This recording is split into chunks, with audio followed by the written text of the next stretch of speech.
الحمد لله رب العالمين والعاقبة للمتقين والصلاة والسلام على أشرف الأنبياء والمرسلين وعلى آله وأصحابه أجمعين. قال الله تبارك وتعالى في كلامه المجيد وفرقانه الحميد: إن الذين يستكبرون عن عبادتي سيدخلون جهنم داخرين. وقال أيضا تعالى: فالذين لا يؤمنون بالآخرة قلوبهم منكرة وهم مستكبرون. صدقت يا ربنا. সম্মানীয় দিনী ভাইয়েরা, শুকরিয়া আদায় করছি মহান রবের দরবারে, যিনি আমাদেরকে স্বাধীন বাংলাদেশের প্রথম জুমায় কোরআন এবং সুন্নাহ শোনার জন্য মসজিদে সমবেত হওয়ার তৌফিক দিয়েছেন।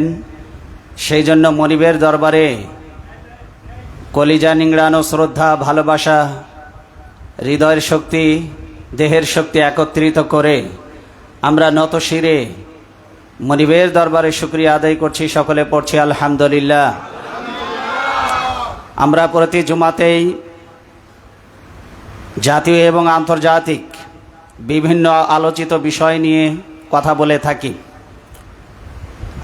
আমরা সেই ধারাবাহিকতায় আজকেও আমাদের জাতীয় সমস্যা, যে কারণে আমরা এই স্বাধীনতা পেলাম, অনেকগুলি ফেরাউনের কবল থেকে আল্লাহ সুবহানাহু ওয়া তাআলা মুহাম্মদ সাল্লাল্লাহু আলাইহি ওয়াসাল্লামের উম্মতকে আল্লাহ নিষ্কৃতি দান করেছেন, মুক্তি দান করেছেন। এজন্য আবার বলুন আলহামদুলিল্লাহ। ফেরাউনের কবল থেকে, আবু জেহেলের কবল থেকে, আবু লাহাবের কবল থেকে, আবু সুফিয়ানের কবল থেকে আল্লাহ সুবহানাহু ওয়া তাআলা দ্বিতীয় ভারতের তাবেদার এবং পৃথিবীর নিকৃষ্ট স্বৈর শাসকের একজন নিকৃষ্ট পাপী, তার কবল থেকে আল্লাহ মুসলিম উম্মাকে মুক্তি দান করেছেন। এই জন্য আমরা রবের দরবারে নত শিরে তার শুকরিয়া জ্ঞাপন করি, সেজদা দিয়ে আমরা ধন্য হই যে আল্লাহ আমাদেরকে স্বাধীন সার্বভৌম একটি ভূখণ্ড দান করেছেন। স্বাধীনতা অর্জন করা যত সহজ, এর স্বাধীনতা সার্বভৌমত্ব রক্ষা করা তার চাইতেও বেশি কঠিন।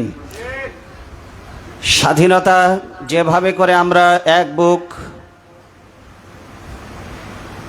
শত্রুর গুলির সামনে আমাদের বুকটাকে সেদিয়ে দিয়ে, বুকটাকে পেতে দিয়ে এক সাগর রক্তের বিনিময়ে যেভাবে আমরা স্বাধীনতা ছিনিয়ে এনেছি, আরও যদি রক্ত দিতে হয় স্বাধীনতা রক্ষা করতে গিয়ে, তাহলে বাংলার জমিনের এই মুসলমানেরা আরও রক্ত দেবে, কিন্তু বাংলার স্বাধীনতা কোনো শকুনের হাতে তারা বিপন্ন হতে দেবে না ইনশাআল্লাহ। এই জন্য আমরা আজকে কথা বলবো যুগে যুগে অহংকারী স্বৈরাচারীদের পতন সম্পর্কে। আল্লাহ সুবহানাহু ওয়া তাআলা অহংকারীদের ব্যাপারে কি বলেছেন, এগুলি আমাদের জানার দরকার আছে না নাই? আমরাও যেন ভবিষ্যতে অহংকারী না হয়ে যাই।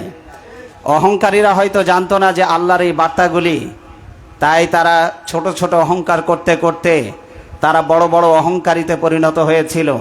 এমনকি তারা এমন অহংকারের শীর্ষ পর্যায়ে পৌঁছে গিয়েছিল, তারা রবকেও চ্যালেঞ্জ করে বসেছিল।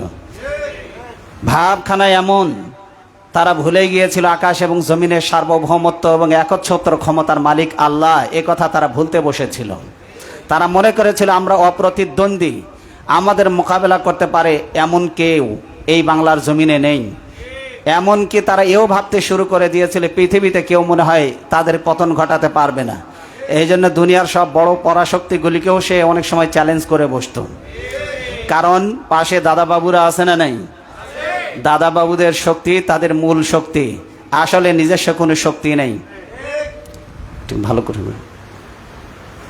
মনে হয় যে একটা ভালো করে ভিড়ে নেই। দাদাবাবুদের শক্তি মূল শক্তি। দাদাবাবুদের শক্তি কি শক্তি? কবি ডক্টর আল্লামা ইকবাল রহিমাহুল্লাহ তিনি বলেছেন, उन्हीं का महफिल संवरता हूँ, चिराग मेरी है रात उनकी, उन्हीं का मतलब कह रहा हूँ, ज़बां मेरी है बात उनकी। তিনি বলেছেন, আমার নিজের কোনো যোগ্যতা নাই, আমি নিজে কোনো মাহফিল করতে পারি না, আমি অন্যের মাহফিল সাজাই, আমার নিজের কোনো চেরাগ নাই, আমি নিজে আলো জ্বালাইতে পারি না, আমি অন্যের চেরাগে আলো জানাই। আমার নিজস্ব কোনো বক্তব্য নাই, মন্তব্য নাই, আমি নিজের জিহ্বা দিয়ে যা বলি সেটা অন্যের মতলব নিজের জিহ্বা দিয়ে বলি। তাই এদের মুখ থেকে এমন সব কথা শোনা যেত, মনে হতো না এরা বাংলাদেশের কেউ কোনো নাগরিক, মনে হতো যেন ভারতের কোনো একটা অঙ্গরাজ্যের মুখ্যমন্ত্রী বক্তব্য দিচ্ছে। জিনে যখন ভর করে মানুষের শরীরের ওপরে, মানুষ যে কথা বলে সেটা তার নিজের কোনো বক্তব্য নয়, এটা হলো জিনের বক্তব্য। তাদের বক্তব্য দেখে মনে হতো এটা বাংলাদেশের কোনো নাগরিকের বক্তব্য নয়, এটা হলো ভারতের মুখ্যমন্ত্রীর। কারণ ভারতের মহারাষ্ট্রের ভারতের কুখ্যাত সন্ত্রাসী নরেন্দ্র মোদী যা স্ক্রিপ্টে লিখে দিয়েছে মনে হয় সেই বুলিগুলি তারা আওড়ায়। জিনের কথা যেমন ওই রোগীর কথা নয়, এদের মুখ থেকেও যে কথাগুলি আমরা শুনতাম এটা এদের নিজস্ব কোনো বক্তব্য নয়, এটা হলো ওই দেশের বক্তব্য। আমি বলি পৃথিবীর অন্যান্য দেশ আর বাংলাদেশ এক করলে হবে না, কারণ বাংলাদেশের ভাগ্য আল্লাহ নিজে ডিল করেন। কারণ পৃথিবীতে এত মসজিদ পৃথিবীর কোনো দেশে নেই। ঢাকা শহরকে বলা হয় সিটি অফ মস্ক। সেই সিটি অফ মস্ক মূর্তির নগরীতে, মসজিদের নগরী মূর্তির নগরীতে পরিণত হতে চলেছিল, যেখানে স্বাধীনভাবে একজন দাড়ি টুপিওয়ালা মুসলমান স্বাধীনভাবে চলাফেরা করতে ভয় পেত। সেই সিটি অফ মস্ক মসজিদের নগরীকে যারা মূর্তির নগরী বানিয়েছিল, আল্লাহর সাহায্য এমনভাবে এসে গেল সেই মূর্তিগুলি আর আলেমদেরকে নামানোর প্রয়োজন হয়নি। বাংলার তাওহীদবাদী মুসলমানেরা ক্রেন লাগিয়ে, দড়ি লাগিয়ে সেগুলিকে বঙ্গোপসাগরে নিক্ষেপ করার উপযুক্ত বানিয়ে ফেলেছে। তারা নিজেরাই এগুলিকে বাংলাদেশের সেনাবাহিনীকে দিয়ে, বাংলাদেশের তাওহীদবাদী মুসলিমদেরকে দিয়েই এগুলিকে এখন বুড়িগঙ্গায় ফেলে দেওয়ার বন্দোবস্ত করা হচ্ছে। কারণ যে জাতির জন্ম হয়েছিল মূর্তি ভাঙার জন্য, সেই জাতি মূর্তি গড়ার দায়িত্ব নিয়েছিল। আমি এই জন্য বলি, আগে মুসলমানদের ঘরে পয়দা হতো, জন্ম হতো। এক সময় ছিল এমন যে হিন্দুদের ঘরে, মুশরিকের ঘরে, পত্তলিকদের ঘরে জন্ম হতো তাওহীদবাদী মুসলিমের। যেমন আজর মূর্তি পূজক ছিল, তার ঘরে জন্ম হয়েছিল তাওহীদবাদী ইব্রাহিমের। কিন্তু বর্তমান সময়ে এমন সব কুখ্যাত কুলাঙ্গার মুসলিম নামধারী মুনাফিক রয়েছে যারা নামে মুসলমান, কিন্তু তাদের ঘরে তৈরি হচ্ছে, জন্ম নিচ্ছে এখন এক একটা মূর্তি পূজক। আগে মূর্তি পূজকের ঘরে জন্ম নিত তাওহীদবাদী সন্তান, আর এখন তাওহীদবাদী সন্তানদের ঘরে জন্ম নেয় মূর্তি পূজক। মনে হতো মুসলমানের এক একটা বাড়ি এক একটা রাম মন্দিরে পরিণত হয়েছে। দিল্লি থেকে বাজানো হয় স্টার জালসা জি বাংলার মাধ্যমে সিরিয়ালে, সেখানে মন্দিরের উলুধ্বনি বাজে, আর বাংলাদেশের মুসলমানের ঘরে সেই উলুধ্বনির প্রতিধ্বনি হয়। মনে হয় যারা বাংলাদেশের প্রতিটা ঘর এক একটা রাম মন্দিরে পরিণত হয়েছে। এই জন্য যেই সরকারি আসবে তাদের দায়িত্ব হচ্ছে এই জি বাংলা, স্টার জালসা, যত ভারতীয় চ্যানেল আছে সবগুলিকে সমূলে মূলোৎপাটন করে বন্ধ করে দেওয়া। ভারতের কোনো পণ্য শুধুমাত্র একচ্ছত্রভাবে বাংলাদেশের পুরো মার্কেট দখল করে ফেলেছে এমনটি হবে না, অংশীদারিত্বের ভিত্তিতে হবে। তারাও আমদানি করবে, রফতানি করবে, আমরাও আমদানি করব, রফতানি করব। তারাও আমাদেরকে সুযোগ সুবিধা দেবে, আমরাও তাদেরকে দেব। এটা হবে বন্ধুত্বের ভিত্তিতে দ্বিপাক্ষিক রাষ্ট্রীয় চুক্তি, কিন্তু এককভাবে প্রভু আর গোলামের কোনো সম্পর্ক থাকতে পারবে না। এটা হবে দ্বিপাক্ষিক চুক্তির ভিত্তিতে, তারাও দেবে আমরাও দেব, তারাও নেবে আমরাও নেব, কিন্তু প্রভু আর মনিব আর গোলামের সম্পর্ক হবে না, সম্পর্ক হবে বন্ধুত্বের। কিন্তু ভারত পৃথিবীর সবচেয়ে বড় বেঈমান এবং বিশ্বাসঘাতক দেশ, তার সাথে সীমান্তবর্তী যত দেশ রয়েছে বন্ধুত্বের প্রশ্নে তারা উত্তীর্ণ হতে পারেনি। পৃথিবীর কোনো দেশের সাথে তাদের সম্পর্ক ভালো নয়, কারণ তারা হচ্ছে এমন এক অসভ্য জাতি যারা ভোগে বিশ্বাসী, ত্যাগে বিশ্বাসী নয়, যারা নিতে বিশ্বাসী কিন্তু দিতে বিশ্বাসী নয়। যার বাস্তব প্রমাণ আপনারা দেখতে পাচ্ছেন। আমার দেশের ইলিশ বিনা চাষে সেটা উৎপাদন হয়, যেখানে কোনো খরচ নাই, যেখানে কোনো কীটনাশক ব্যবহার করতে হয় না, যেখানে কোনো খাবার দিতে হয় না, আল্লাহ দিয়েছেন ঝাঁকে ঝাঁকে ইলিশ। আমার দেশের ইলিশ আমার দেশের সীমানার মধ্যে ঢুকে, আমার সীমানার মধ্যে ঢুকে গ্যাস নিয়ে যায়, মাছ নিয়ে যায়। ভারতের তাবেদার গোলামেদের ক্ষমতা নাই, তারা একটা গুলি ছুটতে পারে। কিন্তু নিরীহ নিরপরাধ মুসলমানদের বুকে গুলি চালানোর বেলা তারা খুব ওস্তাদ, খুব পটু। মনে হয় যেন বাংলাদেশের মুসলমানদের সাথে তারা যুদ্ধ ঘোষণা করেছে ভারতের পক্ষ থেকে। এই জন্য যেখানে 350, 450 টাকা কেজিতে বড় বড় ইলিশ বিক্রি হয়, সেখানে আমার দেশে কেন 2500, 2600 টাকা ইলিশ খেতে হবে? এই সিন্ডিকেট ভাঙতে হবে, চাঁদাবাজদের সমূলে উৎপাটন করতে হবে, স্বাধীন দেশে নতুন করে আবার শপথ নিতে হবে। এই প্রথম জুমাতে পারবেন? পারা যাবে? এই দেশ কোনো গোলামদের কাছে আর ভাড়া দেওয়া হবে না। এই দেশে আগামী দিনে কি হবে সেটার ভাগ্য নির্ধারণ করবে এই দেশের তাওহীদবাদী মুসলিমরা। এই জন্য আসুন, অহংকারের পরিণতি কি আল্লাহ সুবহানাহু ওয়া তাআলা আমাদেরকে সেটা বলে দিয়েছেন। অহংকার এর আরবি শব্দ হলো কিবির। বলুন তো কি শব্দ? কিবির মানে হলো গর্ব, অহংকার, বড়ত্ব, আমিত্ব, নিজেকে বড় মনে করা, এটাকে বলা হয় কিবির, অহংকার। এর পারিভাষিক অর্থ হচ্ছে, নবীজি সাল্লাল্লাহু আলাইহি ওয়াসাল্লাম নিজেই বলেছেন অহংকার কাকে বলে। লা ইয়াদখুলুল জান্নাতা মান কানা ফি কলবিহি মিসকালু যাররাতিন মিন কিবির। যার অন্তরে অণু পরিমাণ, সরিষার দানা পরিমাণ অহংকার থাকবে, আল্লাহর নবী বলেন সে জান্নাতে প্রবেশ করবে না। সাহাবাই কেরাম জিজ্ঞাসা করলেন, হে আল্লাহর নবী, অহংকার বলতে আসলে কি বোঝানো হয়? আমাদের মধ্যে অনেকে আছে যার সামর্থ্য আছে, সে ভালো দামি জামা কাপড় কিনতে পারে, সে দামি জামা কাপড় পরা কি অহংকার?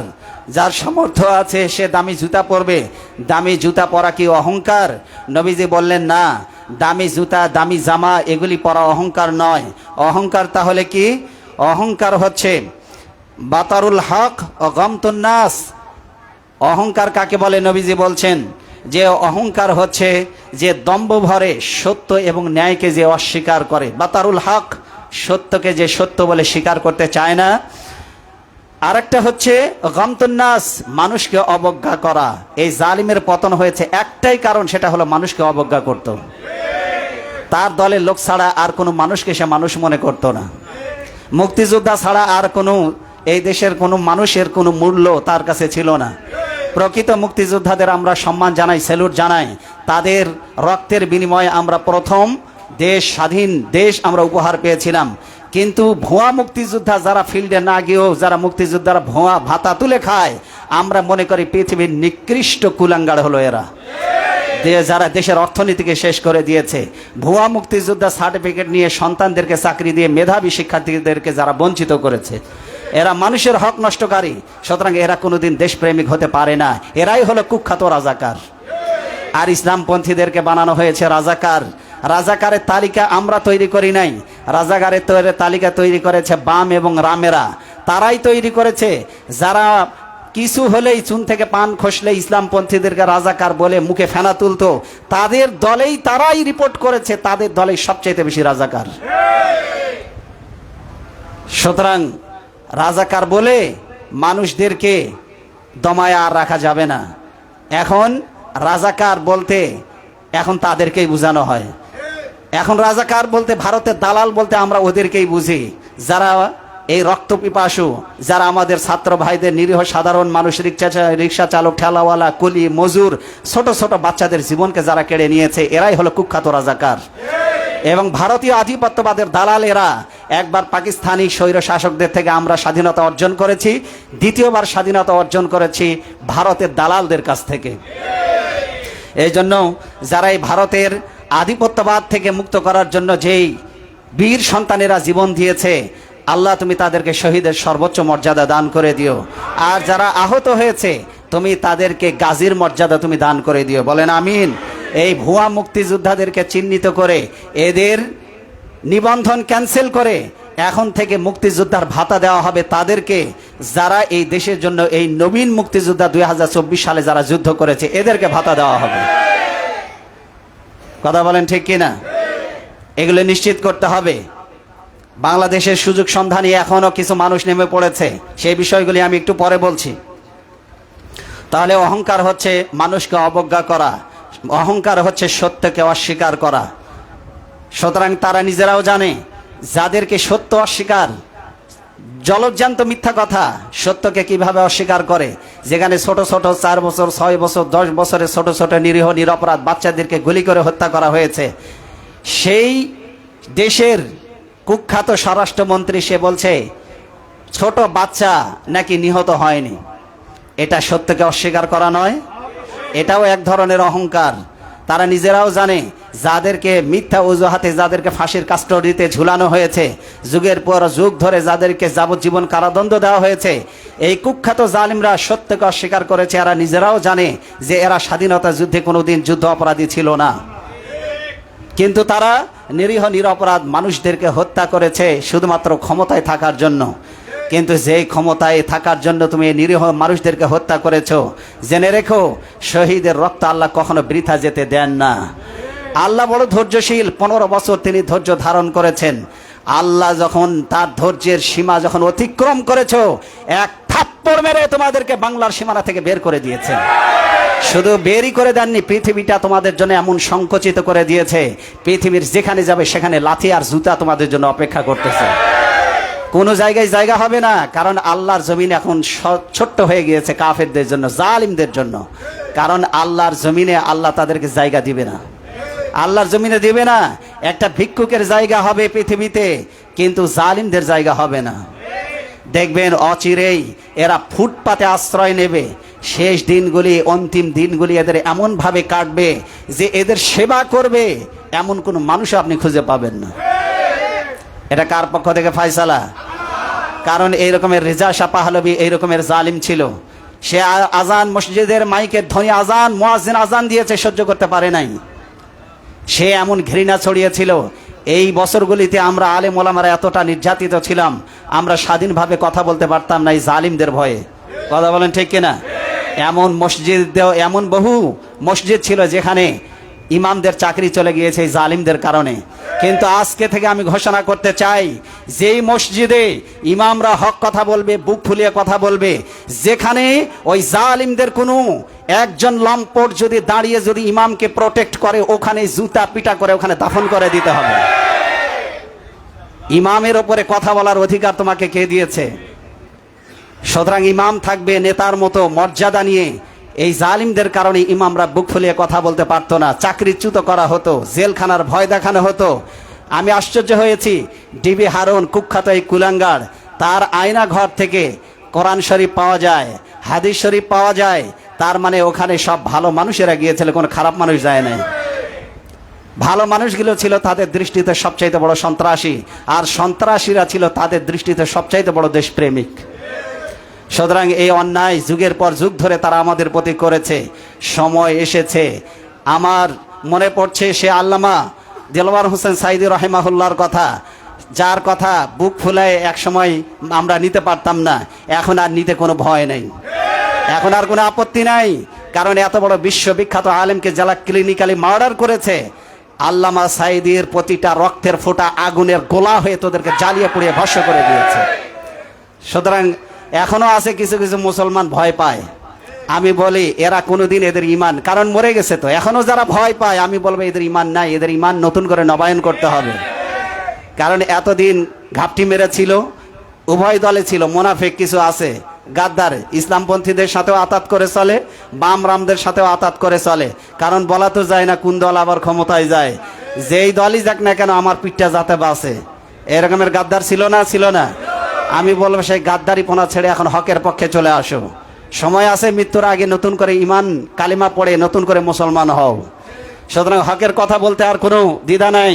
তিনি 15 বছর আগে বলেছিলেন, এই বাংলাদেশে ভাগ্য আকাশে আমি দেখতে পাচ্ছি অন্ধকার গাঢ় কালো অমাবস্যার রাত তৈরি হয়েছে।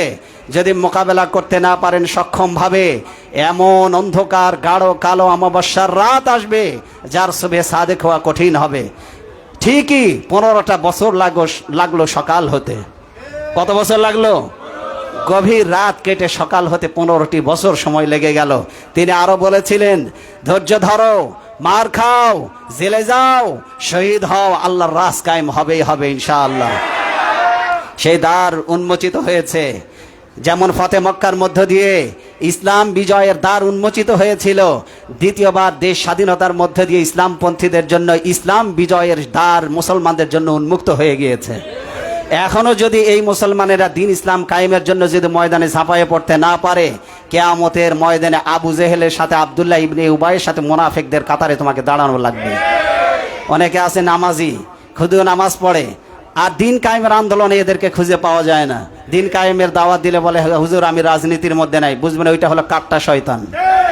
যেটা বলবে যে আমি জিহাদ, যেটা বলবে ইসলামী আন্দোলন, ইসলামী দল ফল, এগুলো আমি বুঝি না। দল ফল বুঝো না, খুব চালাক। দল বুঝো না, কিন্তু ভোট দেওয়ার সময় ইসলামের দুশ্মনদেরকে তো ঠিকই ভোটটা দিতে পারো।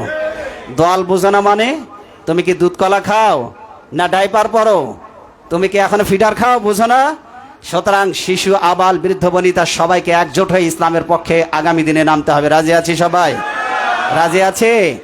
সুতরাং সবাইকে নামতে হবে। আগামীর বাংলাদেশ ইসলামের বাংলাদেশ।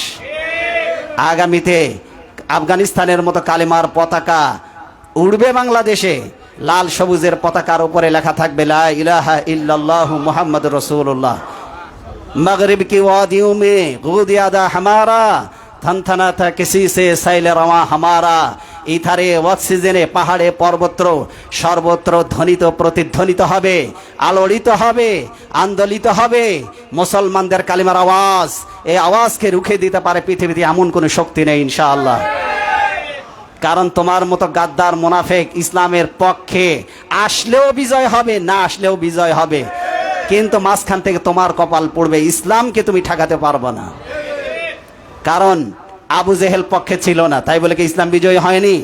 আবু সুফিয়ান পক্ষে ছিল না, তাই বলে কি ইসলাম বিজয়ী হয়নি? আবু লাহাব পক্ষে ছিল না, তাই বলে কি ইসলাম বিজয়ী হয়নি? ওতবা, সাইবা, মুগিরা পক্ষে ছিল না, তাই বলে কি ইসলাম বিজয়ী হয়নি? আজও যারা ইসলামী আন্দোলনের বিরোধিতা করবে, ইসলামী আন্দোলনের বিপক্ষে অবস্থান নেবে, তোদের ছাড়াই তোদের নাকের ডগার উপরে ইসলামের পতাকা পথ করে উঠবে। তোদের বাপেরও ক্ষমতা নাই ঠেকাতে পারবি। কথা বলেন ঠিক কিনা? কারণ দিনটা কোনো কারো বাপের নয়, কারো কোনো সংগঠনের নয়। দিন হলো আল্লাহর। এই দিনটা কার? কথা বলতে হবে, দিন কার? দিন হলো আল্লাহর। আর আমরা হলাম সেই দিনের একজন কর্মী মাত্র। কথা বলেন ঠিক কিনা? দিন কারো বাপ দাদার না, ইসলাম কারো বাপ দাদার না, ইসলাম ফুরফুরান না, ইসলাম চরমনায়ের না, ইসলাম শুধু জামাত ইসলামের না, ইসলাম হচ্ছে আল্লাহর। ইসলাম কার? আর আমরা হলাম সেই দিন কায়েমের একজন কর্মী। রাজি আছি তো ইনশাআল্লাহ? আমরা সবাই দিনের মুজাহিদ হয়ে আগামী দিনে দিন কায়েমে লড়বো। রাজি আছি ইনশাআল্লাহ? এই জন্য অহংকারী হয় কারা? বাড়াবাড়ি বেশি ভালো নয়। আবু জেহেল, আবু লাহাব তারা অহংকার করেছিল। তাদের অহংকারের রাজ্যকে, সাম্রাজ্যকে আল্লাহ পৃথিবী থেকে তছনছ করে দিয়েছে। নমরুদ অহংকার করেছিল, নমরুদের শাসনকে ভেঙে চুড়ে আল্লাহ গুড়িয়ে দিয়েছেন। ফেরাউন অহংকার করেছিল, ফেরাউনের দুঃশাসনকে আল্লাহ জ্বালিয়ে পুড়িয়ে ভস্ম করে দিয়েছিলেন। সুতরাং তাদের পথ ধরে যারাই হাঁটবে আল্লাহ তাদেরকেও নিঃশেষ করে দিবেন, ভেঙে চুড়ে তছনছ করে দুনিয়া থেকে ডাস্টবিনের মতো এদেরকে আবর্জনা হিসেবে ডাস্টবিনে ফেলে দিবেন। আবর্জনা এরা, ইসলামের জন্য আবর্জনা। সুতরাং ইসলামের বিপক্ষে যারাই দাঁড়াবে আল্লাহ এদেরকে আবর্জনা হিসাবে ডাস্টবিনে নিক্ষেপ করবেন, ইতিহাসের আস্ত করে নিক্ষেপ করবে। এদের ইতিহাস লেখা হবে আবু জেহেলের খাতায়, নমরুদের খাতায়, ফেরাউনের খাতায়। জেনে রেখো পৃথিবীতে কোনো জালিম তার জুলুম স্থায়ী হয়নি। সুতরাং সেটা জাতীয় পর্যায়ের জুলুম হোক আর আন্তর্জাতিক পর্যায়ের জুলুম হোক। আজকে বেনিয়ামিন নেতানিয়াহু, তার ব্যাপারে আমার ভবিষ্যৎবাণী এটাই, আল্লাহ ভবিষ্যৎ জানেন। কিন্তু আমার মন্তব্য এটাই, দেখবেন শেখ হাসিনার যেই পরিণতি বাংলার জমিনে হয়েছে এই স্বৈর শাসকের, এর চেয়েও নির্মম পরিণতি এই বেনিয়ামিন নেতানিয়াহু এই ইয়াহুদির হবে। কারণ এখানে বাংলাদেশে আমরা এত জোর গলায় কথা বলি শুধুমাত্র এই জন্য, আমার মুসলমানদের বুকে গুলি চালিয়ে, আমার নিরীহ নিরপরাধ মুসলমান যুবক ছাত্রদের বুকে গুলি চালিয়ে তোমরা এই দেশে টিকে থাকবা। আবার ঘোষণা দিচ্ছে আবারও রাজনৈতিক অঙ্গনে ফিরে আসবে। মুসলমানদের শরীরে এক বিন্দু রক্ত থাকতে তোদেরকে বাংলার জমিনে আর জায়গা দেওয়া হবে না। তোদের পেতাত্তা যে কয়টা আছে এগুলোকেও এই দেশ থেকে তাড়ানোর ব্যবস্থা করা হবে। সুতরাং এখানে শুধু থাকবে তাওহীদবাদী মুসলমানেরা। কোনো ভারতের একটা রক্ত এই বাংলাদেশে থাকতে পারবে না, ভারতের কোনো এজেন্ট এই বাংলাদেশে থাকতে পারবে না। কারণ এটা বাংলাদেশ মুসলমানের দেশ। যারা থাকবে তারা মুসলমানদের অনুগত হয়ে থাকবে, কিন্তু মুসলমানের বিরুদ্ধে যদি ষড়যন্ত্র করে তাকে ছাড় দেওয়া হবে না। কথা বলেন ঠিক কিনা? আমরা স্বাধীন সার্বভৌম রাষ্ট্র, আমাদের প্রতিটি ইঞ্চি রক্ষার জন্য আমরা প্রতিটা জনগণ দায়বদ্ধ। কথা বলেন ঠিক কিনা? কারণ এই দেশ থাকলে আমরা থাকবো, এই দেশ না থাকলে ওরা আমাদেরকে রাখবে না। ওরা আমাদেরকে পাড়ায় মেরে ফেলে দেবে। ভালো করে মনে রাখবেন, পৃথিবীর সবচাইতে ভৌগোলিক অবস্থানগত দিক থেকে সবচাইতে মারাত্মক অবস্থানে রয়েছে আমরা। ফিলিস্তিনের চাইতে কম ঝুঁকিপূর্ণ অবস্থায় আমরা নেই, কারণ চতুর্দিকে শত্রু বাহিনী আর একদিকে বঙ্গোপসাগর। পালিয়ে যাওয়ার জন্য আকাশের সীমা ছাড়া, আকাশের রাস্তা ছাড়া পৃথিবীতে আমাদের জন্য আর কোনো রাস্তা খোলা নেই। আর একটা রাস্তা খোলা আছে, কবর, মাটির নিচে চলে যেতে হবে।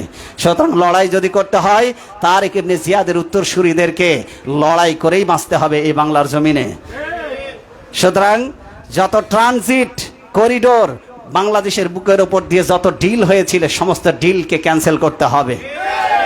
ভারতের কোনো ট্রেন বাংলার জমিনের ওপর দিয়ে চলতে দেওয়া হবে না। আমাদের বুকের ওপর দিয়ে তোমরা ব্যবসা করবা, আমাদেরকে সুদে লোন দিয়ে আমরা রাস্তা বানিয়ে দেব, আমাদের তৈরি রাস্তা দিয়ে তোমাদের বাণিজ্যিক গাড়ি চলাচল করবে, আর বছর শেষে সেই সুদের টাকা আমরা পরিশোধ করব।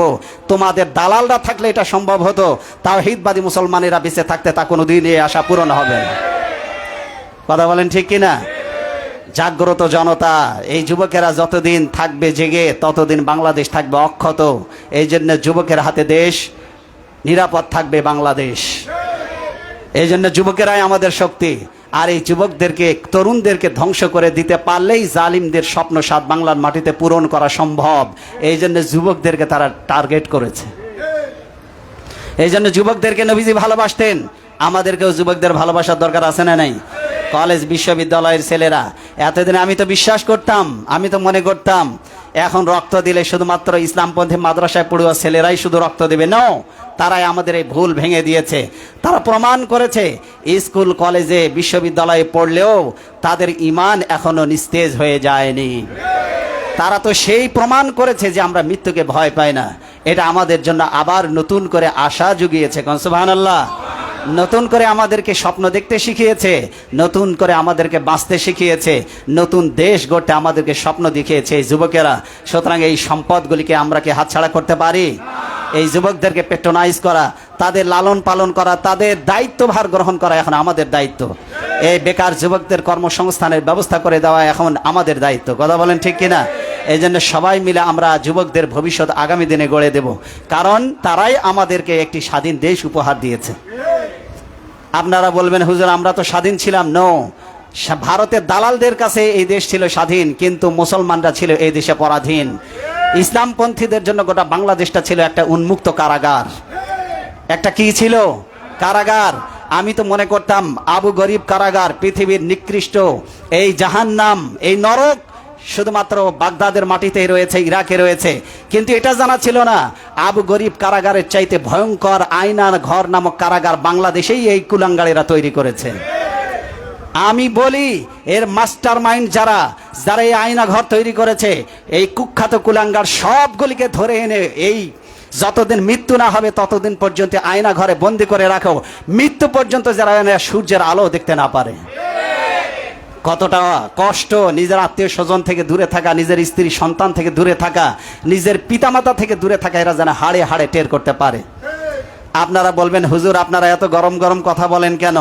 আপনাদের মনে একটু দয়া ময়া নাই? নবীজি তো ক্ষমা করে দিয়েছিলেন। নবীজি বদর যুদ্ধে 70 জন কাফেরকে ক্ষমা করে দিয়ে তিনি ভুল করেছিলেন, আল্লাহ সেটা সমালোচনা করেছে। কারণ যেই 70 জনকে ক্ষমা করা হয়েছিল, পরবর্তী বছর এই 70 জনই আবার 70 জন সাহাবীর জীবন নিয়ে নিয়েছিল। সুতরাং এই ভারতের দালালদেরকে যদি আজকে ক্ষমা করা হয়, আগামী দিনে আবার এরা সুসংগঠিত হয়ে বাংলাদেশের মুসলমানদেরকে সবল মারবে। সুতরাং এদের 20 দাঁত এমন ভাবে ভেঙে দিতে হবে, কোনো দিন যেন এরা আর মাথা মাজা সোজা করে দাঁড়াতে না পারে। কথা বলেন ঠিক কিনা? মুসলমান কোন দল করে সেটাও জানে না। বাপ করতো এই জালিমের দল, তাই আমিও করি জন্মসূত্রে। তোমার বাপ যদি হিন্দু হয় জন্মসূত্রে, তুমিও কি হিন্দু হবা? তোমার বাপ যদি জন্মসূত্রে মূর্তি পূজা করে, তুমিও মূর্তি পূজা করবা? তোমার বাপ যদি গু খায়, তুমিও গু খাবা? তোমার কমন সেন্স নাই? তোমার বিবেক নাই? তুমি কোন হিসাবে এই দল করো, এই জালিমের দল করো? তারা হচ্ছে ধর্মনিরপেক্ষবাদী। ধর্মনিরপেক্ষবাদী। আপনারা বলেন, যে হজ করে সে কি ধর্মের ব্যাপারে নিরপেক্ষ হতে পারে? যে রমজান মাসে রোজা রাখে সে কি ধর্মের ব্যাপারে নিরপেক্ষ হতে পারে? যার মাথায় টুপি আছে সে কি বলতে পারে আমি ধর্মের ব্যাপারে নিরপেক্ষ? যে 12 মাসে 13 পূজা করে সে কি বলতে পারে আমি নিরপেক্ষ?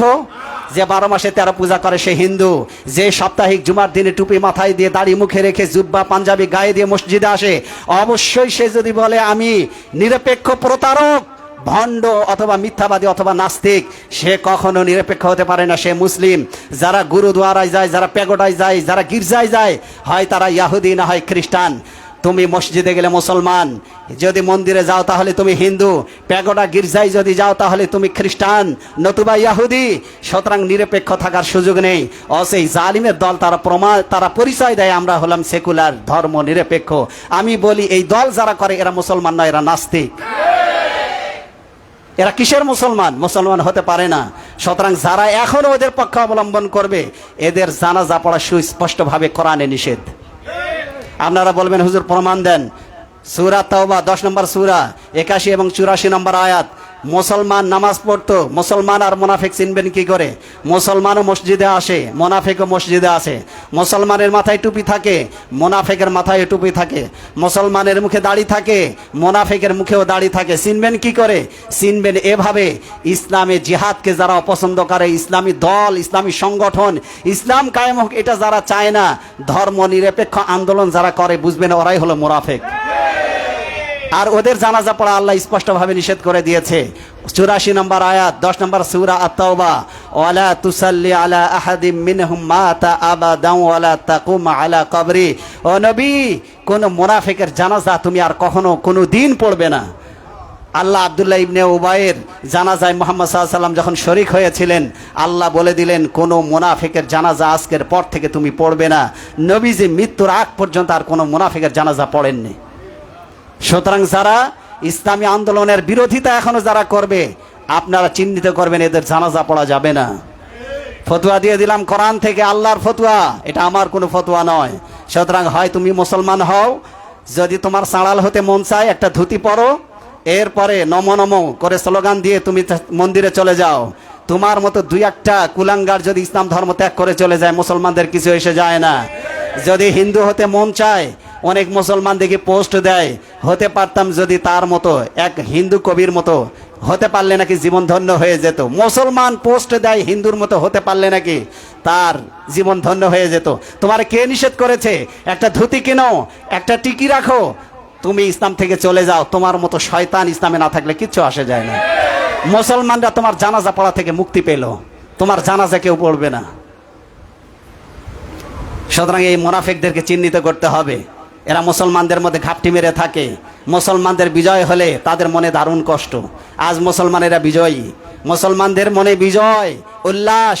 যখন মুসলমানদের মনে আনন্দের ফল্গুধারা প্রবাহিত হচ্ছে, তখন মুনাফিকদের কলিজা জ্বলে যাচ্ছে। সমাজে কি এরকম 2-4টা মুনাফিক আছে না নাই?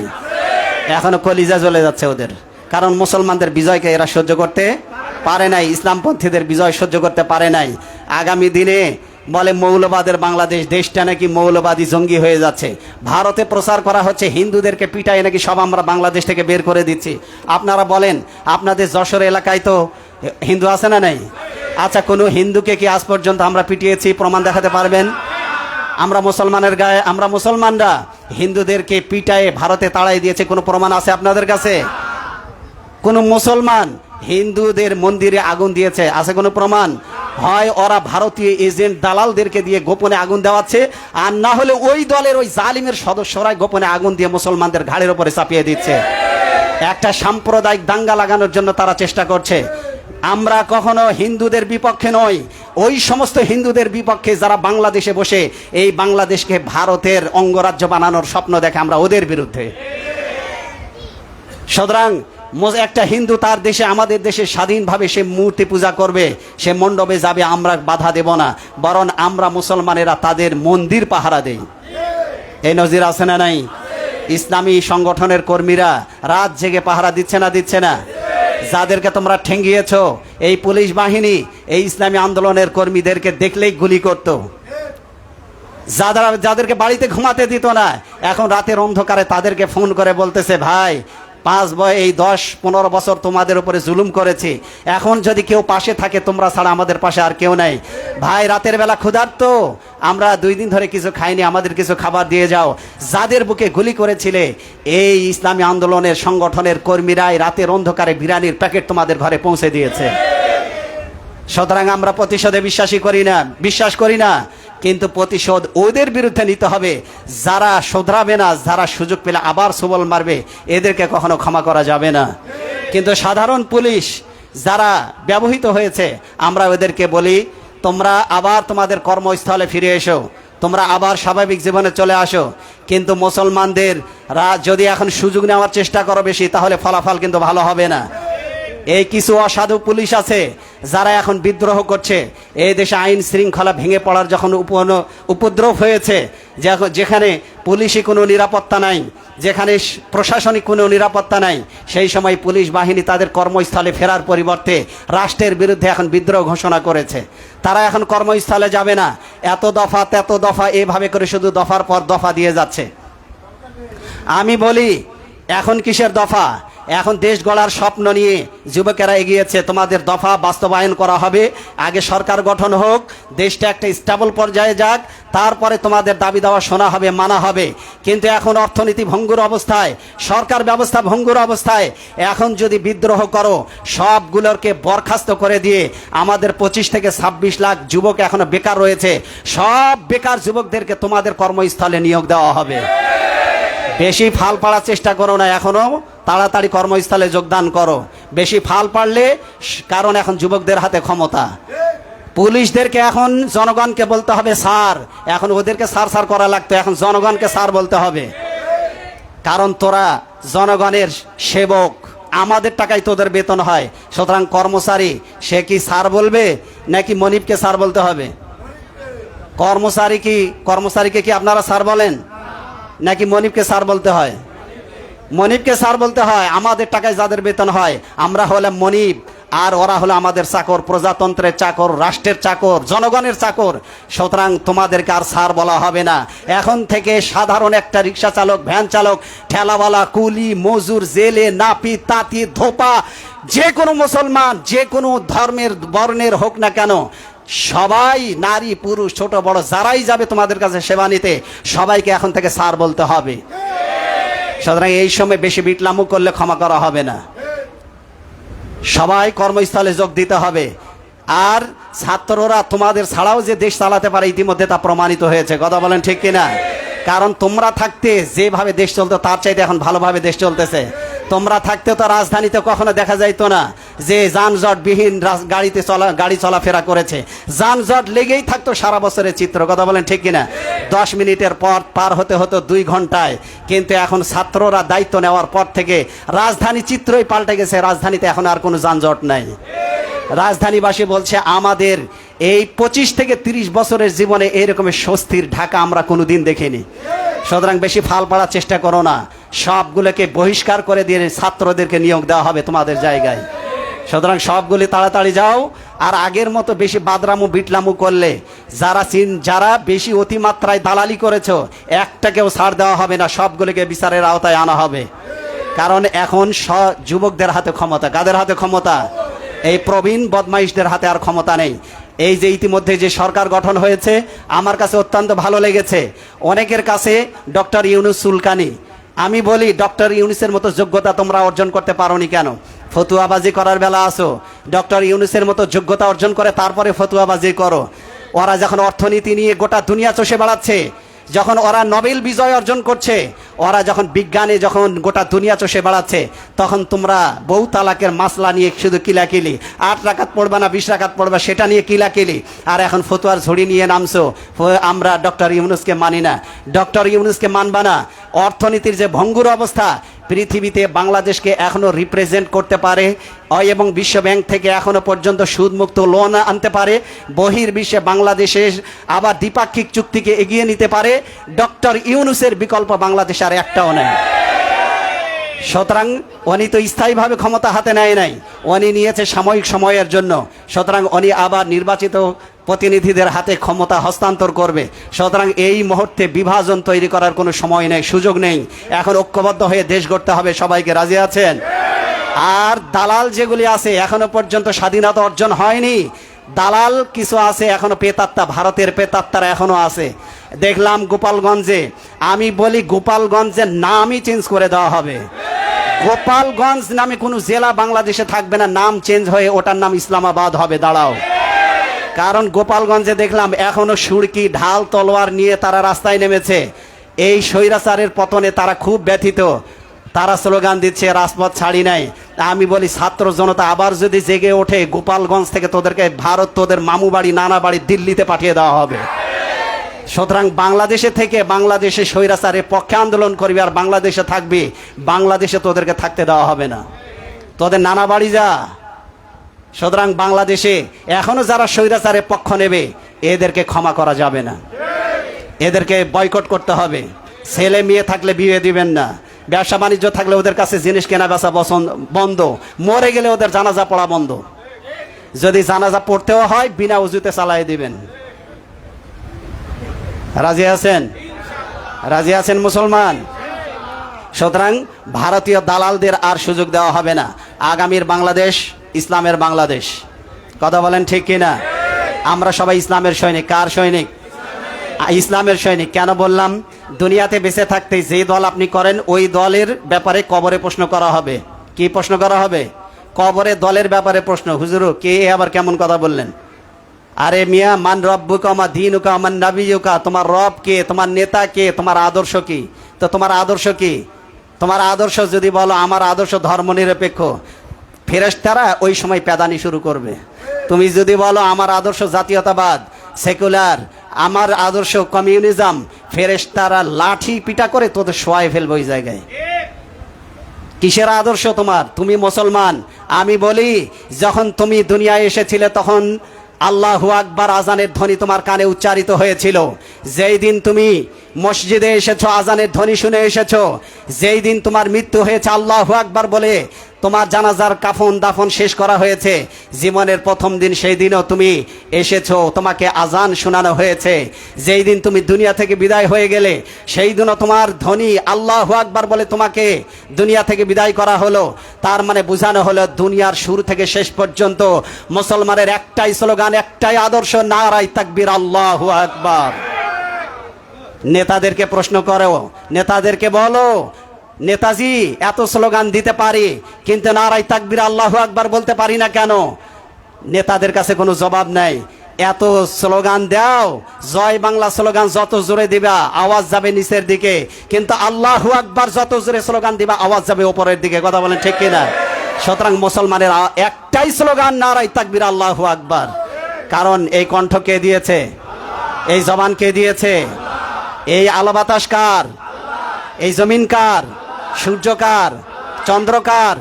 কার খাবার খেয়ে বেঁচে থাকো? সুতরাং যার খাবার খেয়ে তোমরা বেঁচে থাকো, সুতরাং এখানে মুসলমানদের একটাই আওয়াজ হবে, এখানে শুধু নারায়ে তাকবীর আল্লাহু আকবার। কথা বলেন ঠিক কিনা? এখানে আগামীর বাংলাদেশ সবাইকে ইসলামের পক্ষে কাজ করতে হবে। রাজি আছে? যে যে আদর্শ অতীতে করতেন বোঝেন নাই, ভুল করেছেন, কিন্তু এখন থেকে রাসূলুল্লাহর সৈনিক। কার সৈনিক? অনেকে বলে আমি উমুক দলের উমুকের সৈনিক। আমি বলি কিয়ামতের দিন ওই নেতার সাথে যদি তোমার জান্নাত জাহান্নামের ফায়সালা হবে, তুমি কি নিশ্চিত যে তোমার নেতা জান্নাতে যাবে? তোমার নেতা জীবনে জেনা করে নাই, তুমি কি নিশ্চিত? তুমি কি নিশ্চিত তোমার যে নেতা জীবনে কোনোদিন মদ খায় নাই, জেনা করে নাই, মিথ্যা কথা বলে নাই? তাহলে কিসের নেতা? নেতা তো হলো সেই ব্যক্তি যিনি জীবনে কোনোদিন মিথ্যা কথা বলেননি, যিনি বলেছেন দিনে যা করি সব বলে দাও, রাতে যা করি সব বলে দাও। তোমার নেতা কি বলতে পেরেছে যে আমি জীবনে যা করি সব বলে দাও? বরং নেতারা বলে আমি যা বলি তাই শোনো, যা করি তা দেখতে যাও না। কথা বলেন ঠিক কিনা? এই জন্য আমার নেতা তোমার নেতা বিশ্বনবী মোস্তফা আর আল্লাহর আদর্শ, আল্লাহর দেওয়া জীবন ব্যবস্থা কায়েমের জন্য আজ থেকে আমরা কোনো ব্যক্তির সৈনিক নই, আজ থেকে আমরা রাসূলুল্লাহর সৈনিক। রাজি আছি সবাই? কার সৈনিক আমরা? পৃথিবীতে এমন নেতার চাইতে ভাই ভালো নেতা আর কারে পাবেন আপনি? আপনি রাসূলুল্লাহর চাইতে কোন নেতাকে গ্রহণ করেছেন সাদা মাতা?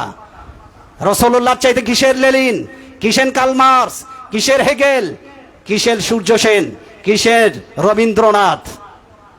পৃথিবীতে মুহাম্মদ রাসূলুল্লাহর বিকল্প কোনো নেতা হতে পারে না। নেলসন ম্যান্ডেলা বলেন, উইনস্টন চার্চিল বলেন, যাই বলেন না কেন, পৃথিবীর সকল নেতাদের সর্বশ্রেষ্ঠ নেতা মুহাম্মদ রাসূলুল্লাহ সাল্লাল্লাহু আলাইহি ওয়াসাল্লাম। He was a successful man both level, secular level and spiritual level. পার্থিব জীবনে যেমন সফল লিডার, আধ্যাত্মিক জগতেও সফল লিডার। তোমরা মুসলমানেরা রাসূলুল্লাহকে চিনতে পারো নাই, কিন্তু ranking of the most influential history of the world, যিনি বই লিখেছেন মাইকেল এইসার্ট, a ranking of the most influential history of the world একটা বই লিখেছেন। পৃথিবীর 100 বিখ্যাত বিশ্ব কাঁপানো মনীষীদের জীবনী, তার মধ্যে মাইকেল এইসার্ট সেখানে ঈসা আলাইহিস সালামের জীবনী এনেছেন, আলবার্ট আইনস্টাইনের জীবনী এনেছেন, পৃথিবীর বিশ্ব কাঁপানো মহাত্মা গান্ধীর জীবনী ইতিহাস সেখানে এনেছেন, নেলসন ম্যান্ডেলার জীবনী সেখানে এনেছেন।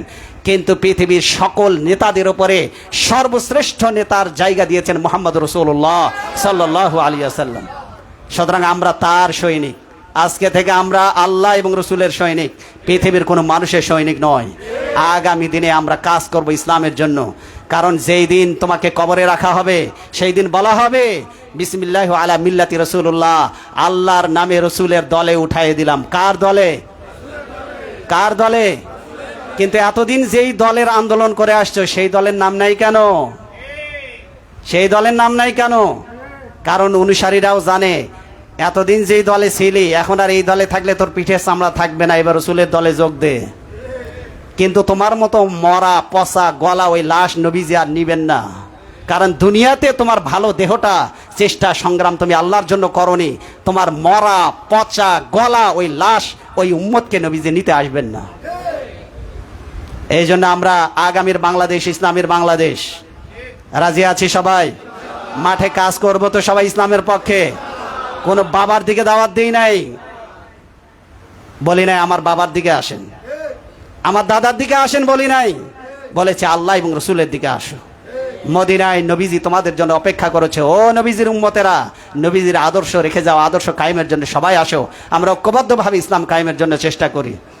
যত মতবাদ যাই বলো না কেন, ইসলাম যদি প্রতিষ্ঠিত না হয়, যেই স্বাধিকারের স্বপ্ন তোমরা দেখছো, যে অধিকারের স্বপ্ন দেখছো, যে সুখী সমৃদ্ধ বাংলাদেশের স্বপ্ন দেখছো, যে আলোকিত মানুষ গড়াগার স্বপ্ন দেখছো, বিশ্বাস করো কোরআন যদি কায়েম না হয়, তাহলে সে আশা আশাই থেকে যাবে, সে আশা কিয়ামতের আগে বাস্তবায়ন হবে না।